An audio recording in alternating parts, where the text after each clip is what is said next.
Welcome to the Wolffpack Fitness Podcast with your host, Adrian Wolff. I'm a PhD student in interdisciplinary health sciences with a master's degree in kinesiology and a bachelor's degree in psychology. I've been a fitness coach for over 10 years and I've trained everyone from everyday gym goers to kids to Division I collegiate and professional athletes. My mission is to provide you with actionable knowledge in the areas of fitness, nutrition, stress management, and psychology to help you live your best life every day. Let's get to the show. What's going on, Wolffpack? Welcome to another episode of the Wolffpack Fitness Podcast with me, your host, Adrian Wolff. Today's podcast episode is on an exciting and all too confusing topic in fitness. Which exercise modality is most effective for losing weight? Is it cardio or is it resistance training?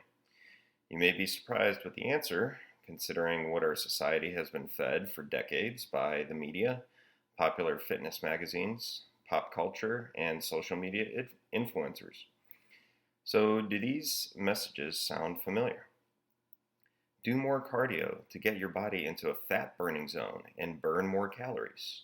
Or, resistance training and lifting weights will make you gain weight, look bulkier, and be less flexible. So these are a couple of the most common messages that have been perpetuated in our society for years, and they have been doing more harm than good for our health, to be completely honest. Here are some examples of how they've been doing more harm than good. The first example is that many people take to running as a form of weight loss because they think it will, quote, burn more calories. While it certainly results in more calorie expenditure than being sedentary or walking, the end result for people who use running as a weight loss tool is often overtraining and injuries to the muscles, tendons, joints, or bones. Oftentimes, chronic running, or any form of cardio for that matter, results in weight retention or gain if proper nutritional changes aren't made along with the change in exercise routine.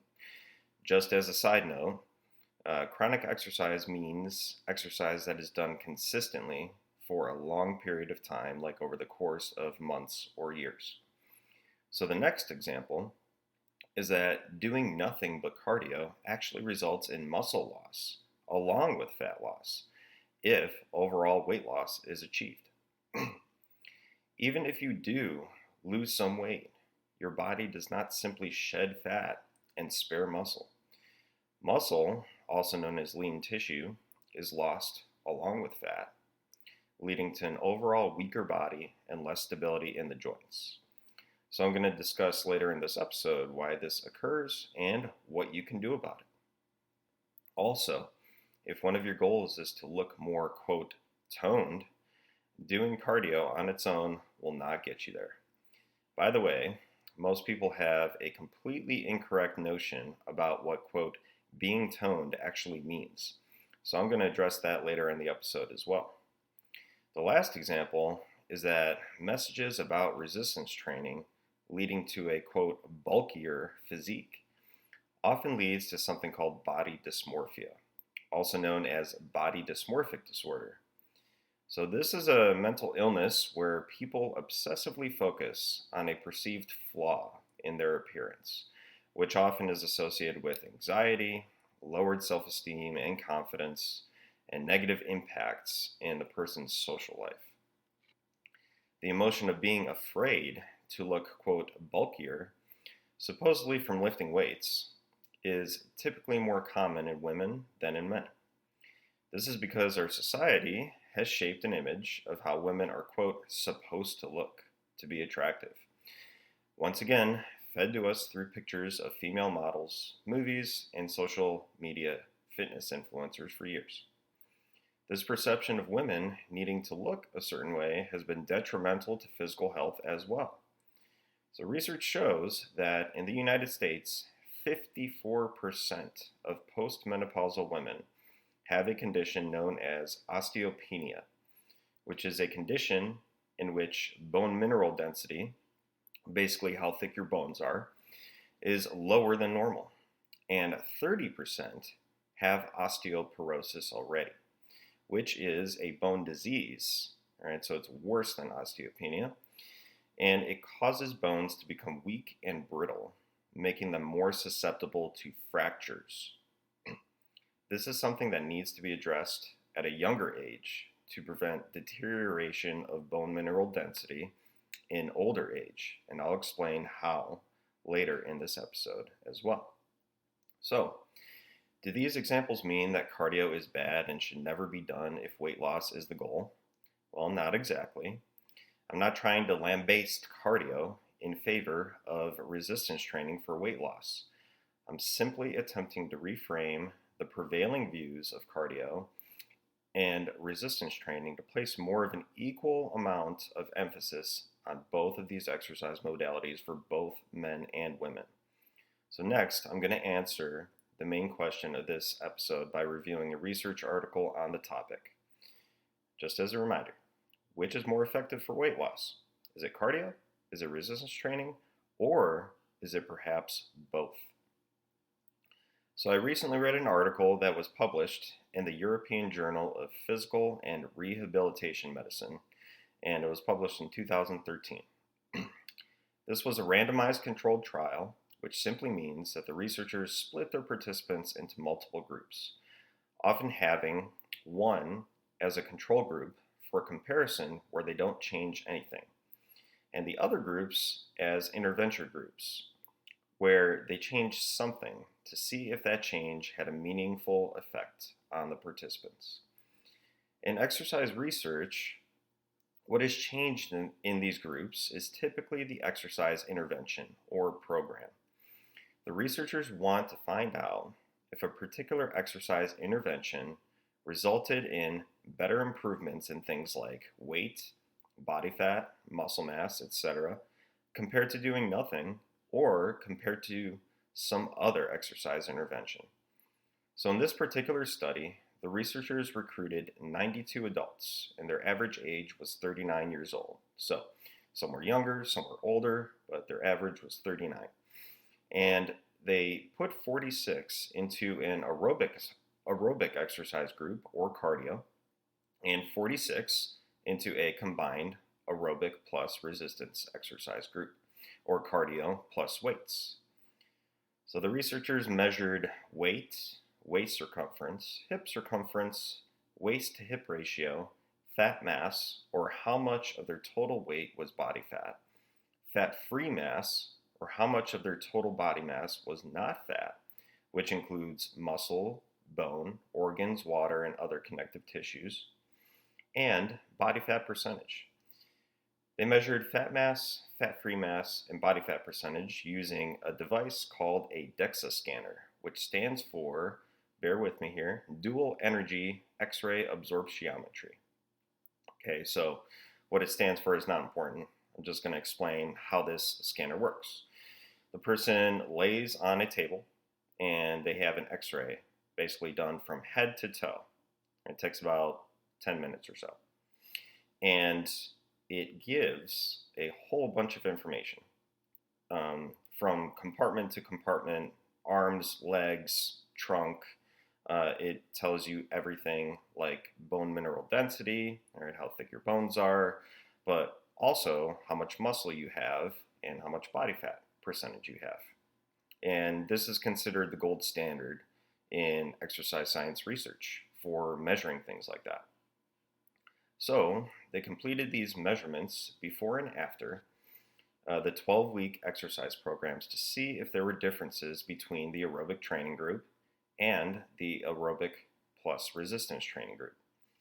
The aerobic plus resistance training group completed the same aerobic training as the other group, but they also completed 2 days per week of whole body resistance training, targeting the lower body, upper body, and core muscles. So what they found was very important. At the end of the 12-week programs, both groups had similar weight loss, so they lost around 10 pounds of body weight. However, compared to the aerobic training group, the aerobic plus resistance training group reduced their fat mass by 14% versus 7% in the aerobic group. That's double the fat mass loss. Additionally, they reduced their body fat percentage by 12% as compared to 4% for the aerobic training group only. That's 3 times the body fat percentage loss. And probably most important, they increased their fat-free mass or muscle by 7%, whereas the aerobic-only group saw a 0% change, which means their fat-free mass or muscle changed, but it didn't change at all, with some of the participants seeing as much as a 6% loss in fat-free mass. So some of the participants actually saw a loss in muscle with aerobic training only, which is exactly what I was talking about earlier in the episode. So cardio only can be effective for weight loss, but you're ultimately sacrificing the overall health of your body by losing muscle and weakening yourself in the process. And here's another important detail of this study. The aerobic plus resistance training group used weight ranges between 50 and 80% of their 1 rep or 1 repetition maximum, which is the maximum amount of weight that they could lift for 1 repetition of any specific exercise. And they lifted this weight for 3 to 6 sets of 10 repetitions. So, by the end of each set, they were most likely feeling a significant burning sensation in their muscles, and they felt very challenged by the weight. What does that mean for you? If you think you've been doing resistance training by using light weights like 5, 10, or 15-pound dumbbells, you're right, you are doing resistance training, but you are not going to achieve results anywhere similar to those mentioned in the study above. And why? Because lighter weights do not send the signal to your body to build muscle and burn body fat like moderate and heavier weights do. Plain and simple. Light weights help build muscular endurance, and they're a good place to start, but if you want better results, you need to continue to progressively overload your muscles by using heavier weights. So now that you know this, let's go back to and address a few details applicable to you that I said I was going to elaborate on earlier in the episode. So first, why do you lose muscle along with fat when you do chronic cardio? What problems can this lead to? And what can you do to have better results? As I mentioned before, the body does not preferentially just shed all of your body fat and spare your muscle mass when you're performing cardio type exercises. To better understand this, you need to understand how your body uses energy. Carbohydrates and fat are your predominant energy sources. When you're doing low intensity activity, like walking or very light jogging, or even resting, your body is using mostly fat for energy. As you increase your exercise intensity to a moderate intensity, like most people do during cardio workouts, they usually exercise at an intensity that feels like they are, quote, doing something. Your body starts to use more carbohydrates to fuel that activity. At this point, you'll be using about equal proportions of fat and carbs for fuel, but regardless of your exercise intensity level, one thing you probably didn't know is that your body also uses extremely small amounts of protein for energy, approximately 10% of your total energy use. Even more important, if all you're doing is cardio, and you're doing a lot of it, and you're eating insufficient amounts of carbohydrates and fats to fuel your exercise, that percentage of energy use from protein can go up to around 15%, because the energy needs to come from somewhere. It can't just be created out of nothing. This is why, if you're not sending the signal to your body to maintain and build muscle through resistance training and adequate macronutrient intake through carbs, fats, and protein, of course, you will be weaker, you will have less stability around your joints, you'll be more prone to injuries, and if aesthetics are a part of your goal, all right, the way you look, if that's a part of your goal, you may notice flabby extremities and cellulite buildup. In other words, you will not look, quote, toned. This goes for both men and women. So this leads me to my next point. What does being toned actually mean?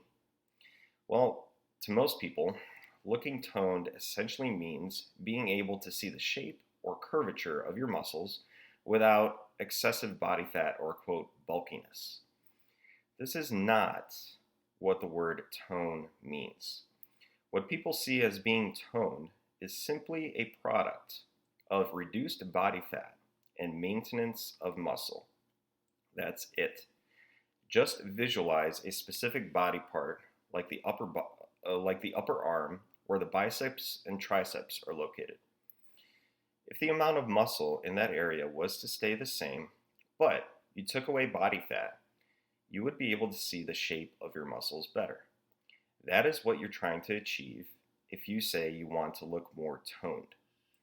What muscle tone actually means in exercise physiology is your nervous system's constant signaling to your muscles to keep them in a state of passive or partial tension or contraction, which is crucial for maintaining posture and being ready for movement. So, get the word toned out of your lexicon and start telling your friends, family, and any trainer you might work with in the future that you want to reduce your body fat while maintaining your muscle. If you accomplish this goal through a combination of aerobic and resistance training, you will have the physique that you want.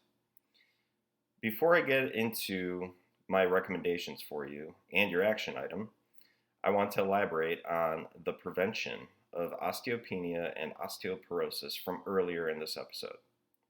So as a review, osteopenia is a condition in which bone mineral density is lower than normal, and osteoporosis, a worse condition, is a bone disease that causes bones to become weak and brittle, making them more susceptible to fractures. Typically, osteopenia can lead to osteoporosis if you don't take the proper actions to keep your bones strong. You can keep your bones strong through your diet by eating foods high in calcium, like dairy if you can tolerate it, from milk, yogurt, and cheeses, sardines and mackerel with the bones, and certain plant-based foods like tofu, kale, collard greens, broccoli, and almonds. Although the calcium in plant-based foods is typically less bioavailable. It's typically harder for your body to absorb. And you can also do it through resistance training. If you lift weights heavy enough that produce enough stress on the bones, this will result in the bones adapting to that stress, and cells known as osteoblasts will lay down more bone to make them thicker. Doing this will ensure that your bones stay strong and durable for a long time, which is awesome for you. Okay, I want to conclude this episode by giving you some recommendations based on the research and my personal experience training clients. First off, do not be afraid to lift weights, especially if you're a woman. The stigma of weightlifting as unsafe and making people bulky needs to end. Educate yourself and watch videos on YouTube on proper exercise technique. Type the words blank exercise technique in the search bar. All right, so search for any exercise. That's what I mean by blank exercise technique. So say, for example, squat exercise technique or deadlift exercise technique. So type that into the search bar and I guarantee you will find plenty of videos. You can also look at my YouTube channel at Wolffpack Fitness. Focus on developing movement patterns that are essential to you as a human. So these movement patterns are squatting, hinging. Hinging is also known as bending over and lifting something off the ground. Pushing, pulling, lunging, carrying, and rotating. Some common exercises are the goblet squat, deadlift, shoulder press, row, split squat, box step up, farmer carry, and cable chop. If you're still uncomfortable trying them on your own, hire a trainer for a month and ask them to help you develop these movement patterns well enough to do on your own. If you love working with that trainer and it's in your budget, keep working with them. You can also go to a website like www.mindpumpmedia.com, which I'll link in the show notes, and buy one of their beginner programs to get you started. So they have a ton of programs, and a lot of them are geared towards beginners. And their video demonstrations of the exercises are phenomenal, and they are making substantial positive changes to the fitness industry every single day. You're probably going to hear me talking about them a lot. So do 3 to 4 days of aerobic training along with 2 to 3 days of resistance training every week, and watch what happens to your body. Here is my action item for you this week. If you are already doing cardio training, continue doing it and add resistance training to it. If you aren't doing anything right now, start with a minimum of 1 day of cardio training by going to the gym and performing 20 to 30 minutes of moderate intensity. That's a 5 to 6 out of 10 effort level of a low impact cardio activity like brisk walking, cycling, rowing, or elliptical, for example. And you're going to do the following. If you're a beginner with no resistance training experience, like I said before, I want you to go on YouTube and watch video technique demonstrations of the exercises I mentioned above, and go to the gym at least 1 day this week and perform 2 to 3 sets of 8 to 12 repetitions of each of the exercises with light weight. You're using lightweight for now to build safe and efficient technique. The long-term goal is to be comfortable enough to continue increasing weight little by little every week, or every week or two, and get yourself to the point where you are lifting weights heavy enough for that muscle building signal that I was talking about earlier. So if you have some resistance training experience and your technique is decent, but you've only been lifting very light weights, I want you to increase your weights by 5 to 10 pounds this week in the 8 to 12 repetition range. Continue to increase weight by small increments. So you're going to go, typically the general recommendation is 5 pounds for upper body and anywhere from 5 to 10 pounds for lower body. So you're going to increase by those small increments every week or two until you get to the point where your muscles are really burning and you're very challenged by the end of your set. If you have a lot of resistance training experience and your goal is weight loss, I want you to continue lifting weights, but incorporate 2 days of cardio training into your week by performing 20 to 30 minutes of moderate intensity. Once again, that's about 5 to 6 out of 10 effort level of low impact activity like cycling, swimming, or rowing. All right, so that's all for today, Wolffpack.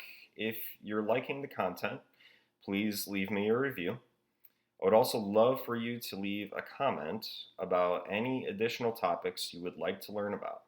So this could be in the areas of fitness, nutrition, stress management, or psychology. So thanks for listening. Go get your action item done and tune in for the next episode. Take care.